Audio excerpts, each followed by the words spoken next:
Oi pessoal, tudo bem? Vamos continuar lendo Peça e Ser Atendido. Esse livro então que foi escrito por Esther e Jerry Hicks, e a Esther é a que canaliza a mensagem dos Abrahams, que é o que a gente encontra nesse livro. Nós estamos na segunda parte, e a primeira parte toda eles falaram ali de como é que a gente faz quando a gente não recebe, qual é a nossa participação quando a gente não recebe aquilo que a gente pediu. Pois de acordo com eles, todo e qualquer pedido, ainda que não seja formulado em palavras, ele é recebido pela fonte, ele é catalogado, ele é carimbado e ele é respondido. E eles dizem que a gente só não recebe aquilo que a gente pediu, a resposta positiva, se a gente estiver mais focado na ideia de que não temos aquela coisa que a gente pediu. Ou seja, se a gente não estiver vibrando na frequência do nosso desejo. Porque eles explicaram bem que nós somos seres vibráteis e que a linguagem, que o universo, que a fonte, que Deus entende para estar respondendo o nosso pedido é a vibração. E aí eu acredito que o básico foi isso na primeira parte, que é a parte teórica do livro, quando eles explicam que a gente tem que estar transformando a nossa vibração, na mesma frequência da vibração do nosso desejo. E eles dizem como que a gente sabe para estar modulando a nossa vibração, prestando atenção nas nossas emoções, pois as emoções são os mais sofisticados intérpretes das vibrações. E aí então o que ficou claro para mim nessa primeira parte do livro foi que a gente tem que se conscientizar. E isso eu acredito que a gente tem que, realmente. Enquanto a gente não se conscientiza de que somos nós que criamos a nossa realidade e que criamos a nossa realidade através do nosso pensamento, é aquilo que a gente pensa que passa a ser aquilo que a gente sente e então mostra para a vida, para o universo, para a fonte, para Deus, para quem pode nos enviar aquilo que a gente está querendo viver, a vibração que a gente está vibrando, é o nosso, como eles chamam, o nosso ponto de atração. Então, dessa forma, a gente entendendo, tendo essa perfeita consciência de que é aquilo que a gente está pensando, que está fazendo com que a gente sinalize para o universo, olha, esse é o meu ponto de atração, eu estou vibrando no negativo, então eu não vou conseguir o desejo, que normalmente o meu desejo é de receber alguma coisa positiva. Aí então isso ficou bem claro, que tem que ter essa consciência, tem que se conscientizar disso, de que somos nós que criamos a nossa realidade através dos nossos pensamentos, que se transformam em sentimentos, e aí tudo isso dá ali no final a nossa vibração, o nosso ponto de atração, e aí depois a gente tem que ter boa vontade para estar trabalhando e ficar prestando atenção em cultivar pensamentos positivos, para estar fazendo essa mudança. Mas eles disseram ali também que isso é gradual, não é do dia para a noite. E agora nós estamos na segunda parte do livro, que é onde eles apresentam 22 processos que comprovadamente irão aprimorar o seu ponto de atração. Ou seja, eles vão trazer agora estão trazendo nessa segunda parte do livro processos práticos para a gente realmente colocar ali na prática para mudar o nosso ponto de atração, para fazer com que a gente volte a estar alinhado com o nosso desejo. O que a gente está vibrando no pedido é a mesma coisa que a gente está vibrando na expectativa, enquanto a gente espera que isso nos seja enviado. E aí então nós estamos no primeiro capítulo dessa segunda parte do livro, que é o primeiro processo. Desculpem, a gente está no primeiro processo, não no primeiro capítulo. O primeiro capítulo foi quando eles explicaram então sobre os processos e disseram que a gente não deve já ir lendo o processo e fazendo. A gente deve primeiro ler todos os processos, mas eles disseram isso como um conselho. Cada um faz da forma que quiser, mas a gente deve ler todos os processos, todos os 22, e depois ver qual aquele que ressona mais com a gente, qual aquele que está mais, que combina mais com a nossa frequência, com a nossa energia naquele momento.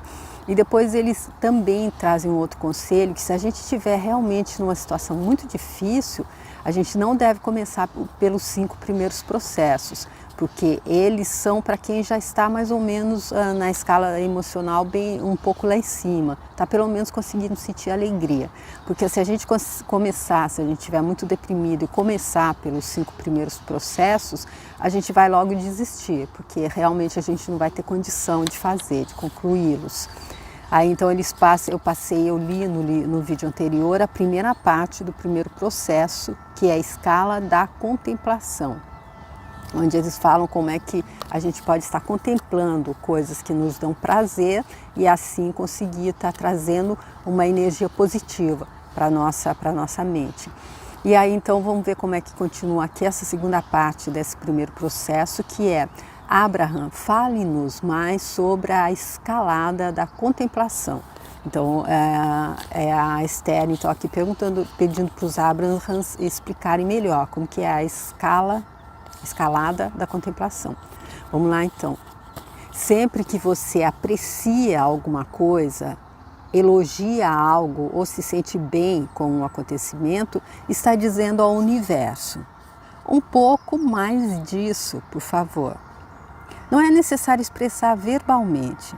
Se você contempla e aprecia na maior parte do tempo, todas as coisas boas fluirão para você. Muitas vezes nos perguntam: amor não é uma palavra maior do que admiração? O amor não descreve melhor a energia não física? Respondemos que amor e admiração são, na verdade, a mesma vibração. Alguns usam a palavra gratidão ou reconhecimento, mas todas essas palavras descrevem o bem-estar. Quando admira algo e aquilo lhe dá prazer, você sente gratidão e reconhecimento. Sua capacidade de admirar-se amplia e vai atraindo novos objetos de admiração. Dessa forma, acaba experimentando a escalada da contemplação. Então vamos ver o que eu entendi aqui dessa forma deles explicarem a escalada da contemplação. Que eles dizem que quando a gente está então ali apreciando alguma coisa, é como se a gente está se sentindo bem com isso, é como se a gente estivesse dizendo para o universo: um pouco mais disso, por favor. Então aqui, por exemplo, eu amo o sol, adoro o sol e graças a Deus agora nesse momento aqui tá sol, tá muito gostoso, tá gelado, mas no sol tá maravilhoso, não precisa nem ficar de blusa. E aí então é como se eu estivesse dizendo para o universo: um pouco mais disso, por favor. E aí não é necessário expressar verbalmente. Se você contempla e aprecia na maior parte do tempo, todas as coisas boas fluirão para você. E aí eles explicam que admirar é como amar e é como é a mesma vibração. Amor e admiração são, na verdade, a mesma vibração.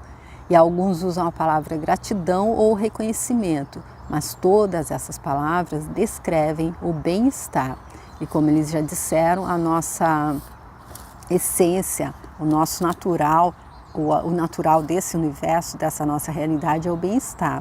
E se a gente está vivendo coisas que não estão nos fazendo nos sentir bem, então é porque nós estamos fora do natural, nós estamos desalinhados com a essência, com a natureza do universo. E aí vamos aqui ver, quando admira algo e aquilo lhe dá prazer, você sente gratidão e reconhecimento. Nossa, com certeza, né? Que maravilha que é poder ter o sol para nos esquentar, né?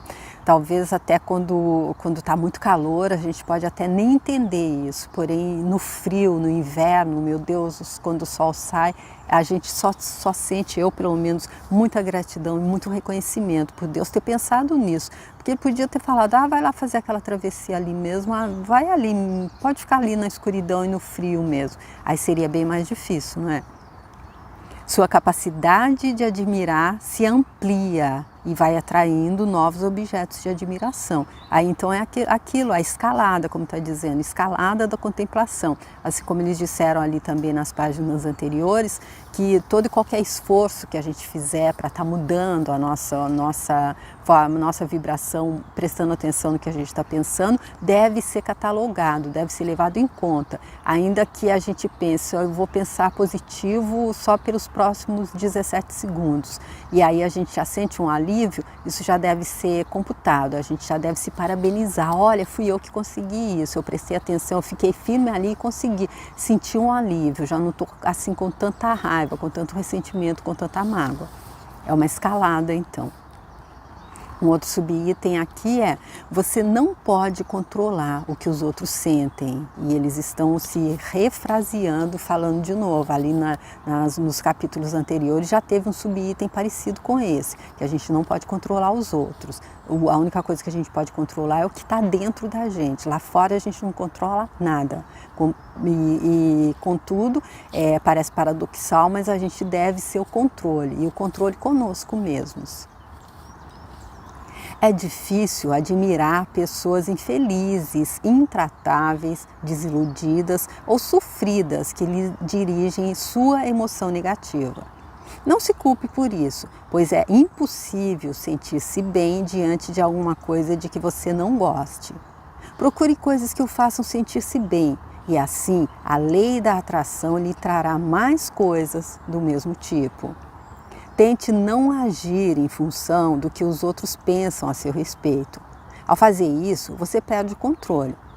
Consulte seu sentimento e seu desejo para poder exercer o controle e fazer suas próprias escolhas. Olha que bem claro, bem rica essa frase dele. Olha, que a gente não pode se furtar de se sentir mal se a gente estiver ali convivendo ali, estiver na companhia de uma pessoa infeliz, intratável, desiludida, aquela pessoa que você pergunta como é que ela está e ela começa a explicar e contar e volta ali no passado e sofre tudo de novo e chora porque aconteceu isso, e realmente que está ali na prateleira mesmo dos frascos e comprimidos. Aí você não pode deixar de se sentir de se sentir mal com isso é normal, eles dizem. Então a gente deve procurar coisas que nos façam nos sentir bem, porque assim a lei da atração vai trazer mais. Porque se a gente estiver ali só com coisas que nos façam nos sentir mal, e eu acredito que não sejam só pessoas, se a gente estiver também ligado, só assistindo vídeos, só assistindo vídeos de tragédia, só assistindo filmes de guerra, só assistindo programas que contam coisas negativas, aí também eu acredito que a lei da atração traga mais, a gente acaba entrando nessa frequência negativa também. E aí eles dizem depois que a gente deve tentar não agir em função do que os outros pensam a nosso respeito. Porque cada um, queira ou não, cada pessoa vai pensar uma coisa a nosso respeito. E ao ponto de vista dela. Porque afinal de contas não dá para agradar gregos e troianos ao mesmo tempo. A gente viu que a pessoa mais perfeita, o nosso mestre, Jesus Cristo, quando ele veio, cada um pensou o que quis pensar. Tinha aqueles que pensavam que ele era mais um rabino que se achava, que ele era mais um profeta, como Pilatos disse, ali no livro Há 2000 anos, tem essa passagem de Pilatos dizendo que entre os judeus nascia um profeta todo dia, que era mais um, a outra pessoa chamou de mago. Então cada um vai pensar o que quiser. O importante é que ele sabia quem ele era, o importante é a gente saber quem a gente é. E aí a gente não deve agir então em função daquilo que o outro pensa da gente. Porque ao fazer isso a gente perde o nosso controle. Então a gente deve consultar o nosso sentimento e o nosso desejo para assim a gente poder exercer o controle sobre nossas próprias escolhas.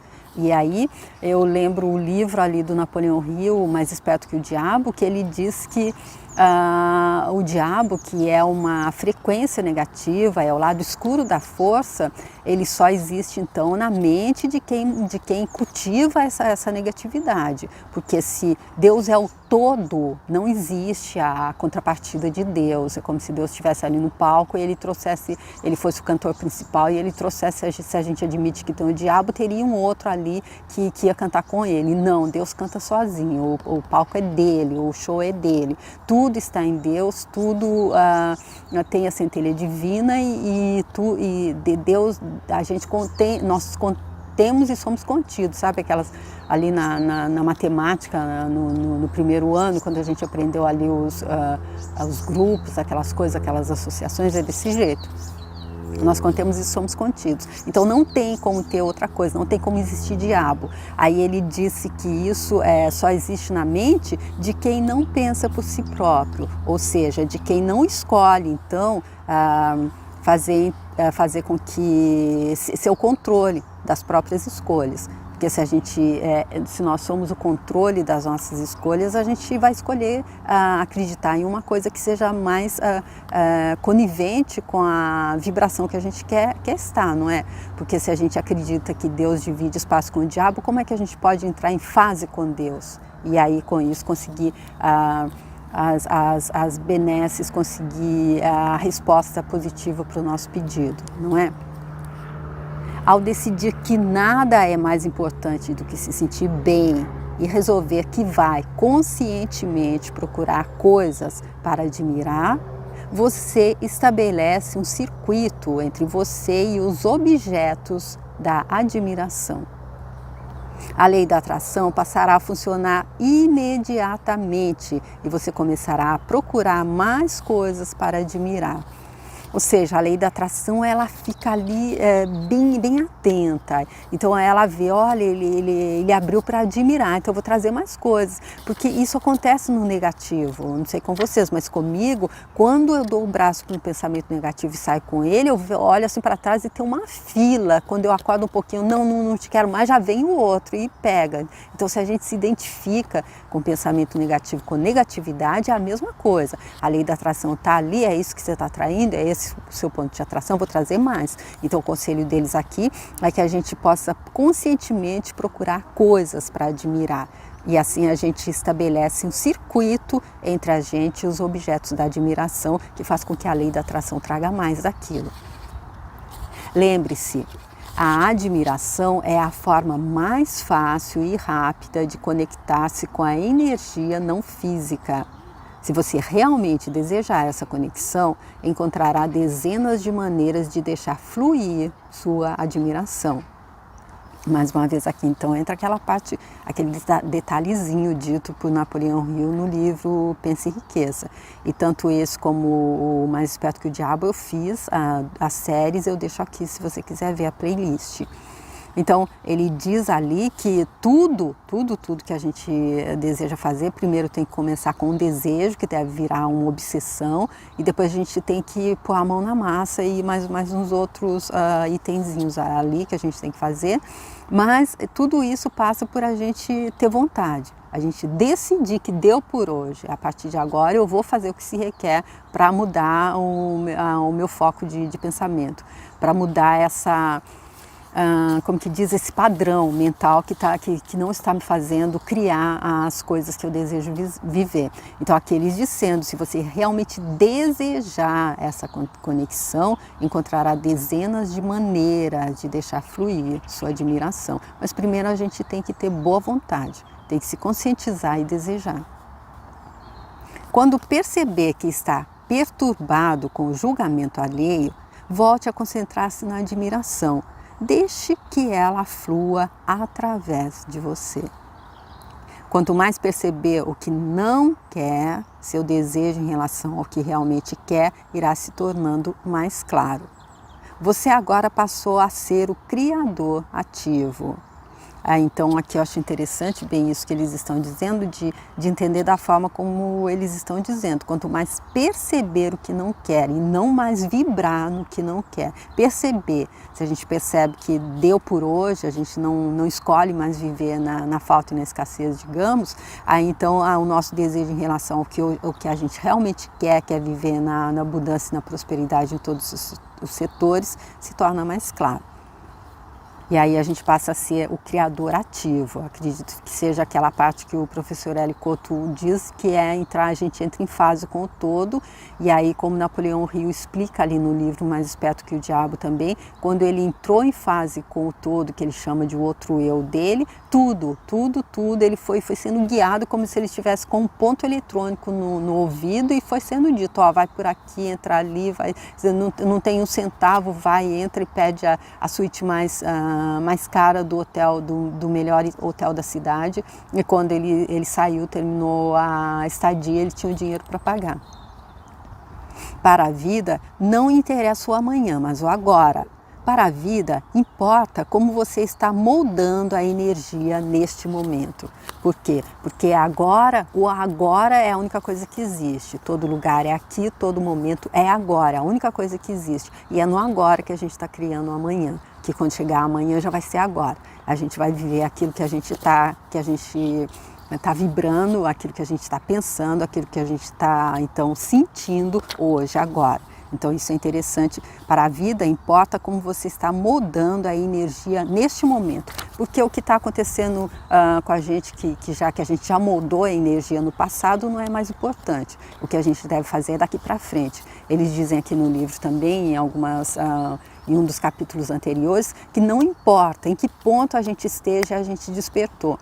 Que a gente pode estar tendo a notícia de que a gente perdeu tudo, quebrou, a nossa empresa quebrou, o nosso negócio quebrou, a gente não tem mais um centavo no banco, ou sair do médico e ser diagnosticado com uma doença grave, ou ter terminado um relacionamento, ou o que quer que seja, no momento que a gente se conscientizou e decidiu que a gente vai partir desse ponto para o ponto no lado seguinte, já que tudo é dual, tudo tem dois lados, nós estamos no negativo, a gente vai para o positivo, eles dizem que isso é tudo que se requer da gente, que a gente desperte e se conscientize e decida que só nós podemos mudar o que a gente está vivendo, a nossa realidade, porque ninguém pensa por nós, ninguém sente por nós, é tudo a gente mesmo. E isso então é aquilo que tem que, não adianta, a gente não delega a ninguém. Assim como a gente também, depois que a gente criou, a gente não pode passar aquilo que a gente está sentindo, aquilo que não está legal para o outro também.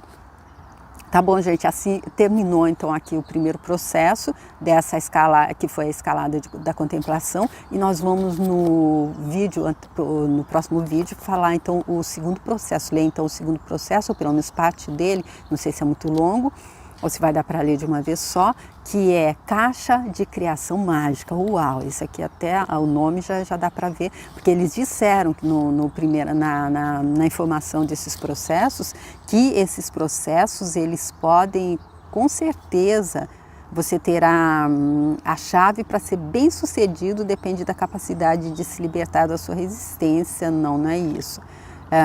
Eles dizem que usando esses processos que oferecemos nesse livro, você vai deixar de ser uma pessoa que cria sua realidade inconscientemente ou por inércia, para transformar-se em alguém que cria intencionalmente a própria realidade. E se a gente está criando com intenção consciente, é claro que a gente só vai criar o melhor, ninguém é masoquista, não é? Tá bom, gente? Então, obrigada, eu fico por aqui. Se você quiser compartilhar esse vídeo com esse livro fantástico, se para alguém que você acredita que está precisando também de entender o que ele disse na parte teórica, agora fazer os processos. Se você quiser deixar o seu like, se quiser entrar no meu canal para ver o restante, eu deixo aqui também a playlist com os vídeos anteriores desse livro, e tem outros livros lá também. Se você quiser entrar lá, se quiser como que fala? Se quiser me seguir lá, me perseguir lá, tá bom? Muito obrigada, e eu espero te encontrar então para a gente dar continuidade nos processos, no segundo processo. Obrigada, tchau.